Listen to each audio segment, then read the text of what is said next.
So the portfolio, our portfolio was founded in 1999 by Patrick Mata, who is from Malaga, who's Spanish.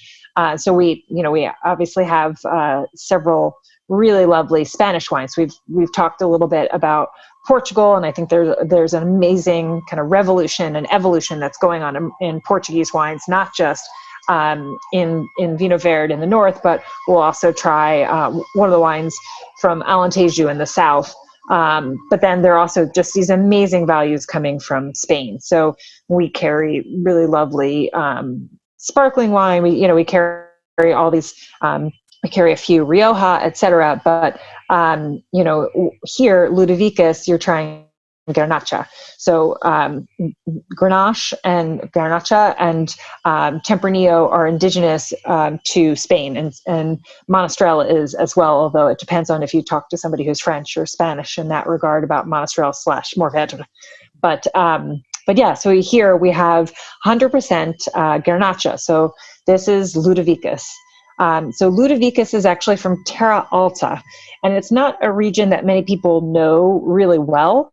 But Terra Alta, highland, it's a little higher elevation than surrounding areas that are right on the Mediterranean that are actually at sea level. It's right below Priorat. So a lot of people know Priorat, or they know Penedès, because that's where Barcelona is. So we're not that far away from Barcelona, but we're still in Catalonia. So this is a property that is in Catalonia and the name pays tribute to the Roman heritage of the region. So you have the Romans and the Venetians plant a lot of grapevines all over the Iberian Peninsula. So that's where we are. There's Ludovicus. You see, we're not that far again away from Barcelona.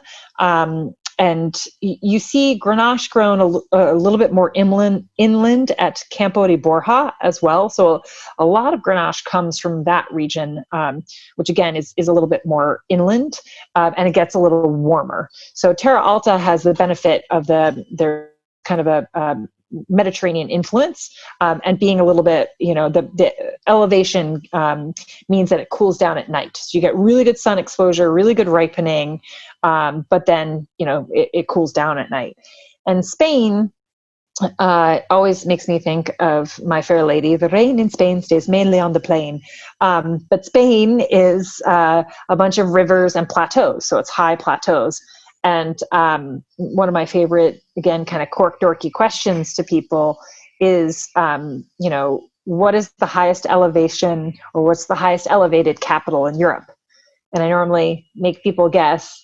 I won't make you guys guess, but I normally also say, you have to look at the person who's asking, right? So there's normally an angle as to why I'm asking that question. It's not Zermatt, it's not in Switzerland. I don't sell Swiss wines, although they're lovely. I sell Spanish and Portuguese wines, and the highest elevated capital is Madrid. So it's 2,200 feet above sea level. So you have in Spain, you have these really lovely plateaus, this high elevation, and it's the same reason why people talk about Argentina as having this amazing, climate for ripening Malbec and growing wines, that you have high elevation, often a wind that gets through. So the sunlight hours ripen the skins. You get polyphenolics, round, soft, ripe tannin. But then at night it cools down, and with the wind, you typically don't get a lot of pests being able to land on the grapes. So often you're not, having to use a lot of pesticides, and it tends to be a little bit drier. So you're not as worried about mold as in other places that are cooler and damper. So that it's this really great region. Spain has many great regions for ripening and growing wines, and Terra Alta is one of those for Grenache.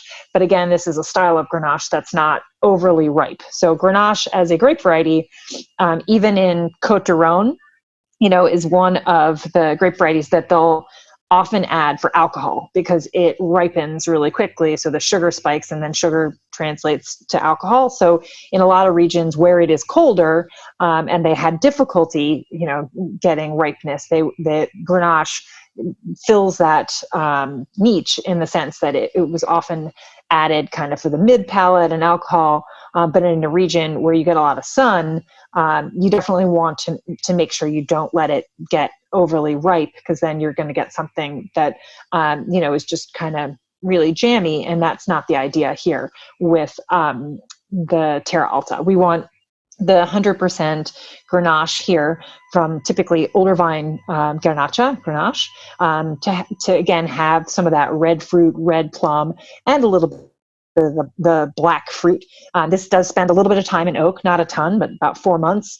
But the style here is to have that accessibility that Grenache typically has, but also have just a little bit of structure to it, and not just kind of kind of sit everywhere on your palate. You kind of want it to have, again, a kind of a focus and direction when sipping, and have a little bit of that bright red fruit that comes out along with the black fruit. So this is one. Tempranillo and Garnacha, along with Pinot Noir and Gamay, are chillable reds. So this is when it gets swampy outside. In DC, you guys are some in Virginia, some in North Carolina. It's been a little swampy recently. It's been, so it's, having the reds at cellar temperature, I think, is important. So I often have a 20-20 rule. To take my whites out of the fridge 20 minutes before I serve them, and put my reds in the fridge for 20 minutes before I serve them, so that you just have that slight chill on it, and the temperature allows for basically the wine to have that brightness to it without seeming hot. So serving temperature, I think, is especially in the summer when we've reached over 90 degrees for whatever it was, 18, 19 days in a row, is important. So this is, again, the Ludovicus 100% old vine Garnacha from Terra Alta. So this one, is extremely consistent. I just put in the rating history. A lot of our wines are again very, very consistent, because they're growers, they're estates, they're what we call wines with an address. They're people behind them. So just this one, got 91 points by James Suckling, and it's more to say that again, these are consistent wines, and they're well-made wines, and especially when you're looking at kind of this category, I think Garnacha, Grenache, you need somebody who knows how to deal with the climate here, to make sure that you have something, again, that has a little bit of tension to it. Did you get to try? I think Gray is on here too, and I don't know if he's just hanging out and listening, but Gray, at some point, I'd love your feedback on some of these wines if you're sipping them. Sorry, you caught me at an awkward moment. My mother just called from New Zealand, and so I'm just a little bit distracted. Let me get off the call, and I'll join you in a minute. Yeah, it's like class, it's part of the fun. But yeah, I don't know if you guys are, show of hands, are you guys tasting the Ludovicus, or is it one that you may save for later? Anyone drinking it right now, or putting in the chat? Yeah, it looks like we got a few. Oh, cheers. I like the cheers. Thank you. From Maggie. Yeah, and Molly, I definitely noticed some of those kind of extra characteristics to it that come from a little bit of bottle age from a 2015 vintage. So can you talk a little bit about sort of the ageability of this wine and how it might evolve over time? Yeah, sure. So that is our current release is the 2015. And we have a couple wines that the La Antigua Crianza, that's 2012. That's actually our current release. It's not like a back vintage. So there's a tradition in Spain and other regions as well. I'd say like Brunello and things like that, to release wine when you feel it's ready. So it's very important for some winemakers or some wineries to wait until they feel as if the wine is ready, and it can be, you know, a subjective thing in terms of you know, that they when when you think the wine is ready, but thank you for tasting them all.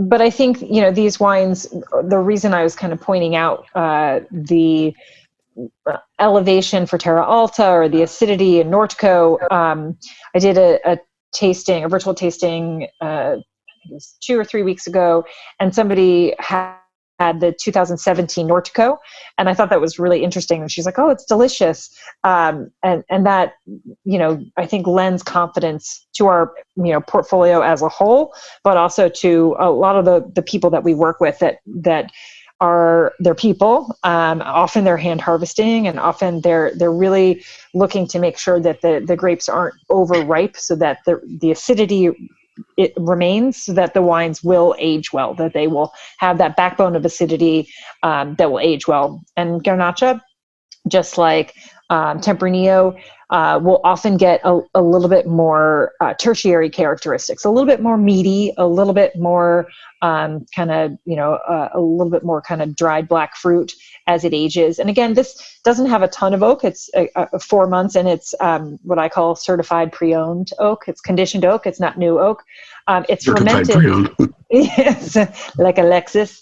But it's fermented in 10,000 liter wood vats, like these big, you know, older vats, and then it's aged in 300 French and American barrels. So for 4 months, and that just again gives just a little bit more length. And so this wine can age, the 2015. And our we have another wine called Gordo, and that's the current vintage is 2015 as well, and that's again that's just the current vintage. So there is again a history in Spain for these properties to hold the wine back and, you know, release it when they feel it's ready. Our Priorat, we literally just moved into the 2017 vintage. So again, there are several examples. But again, Garnacha or Grenache is one that you know, I think most people would agree you have to be very careful and not let it get overripe if you want it to be an age-worthy expression of the varietal.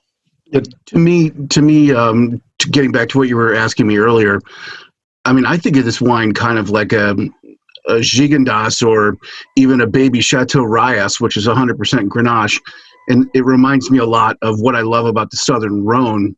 And to be able to get it at this price point from Spain is, I think, you know, what the real treat is for the consumer, because, you know, if you want to buy a bottle of Chateau Rayas, it's going to cost you a pretty penny. And Gigondas starts at about $30 a bottle.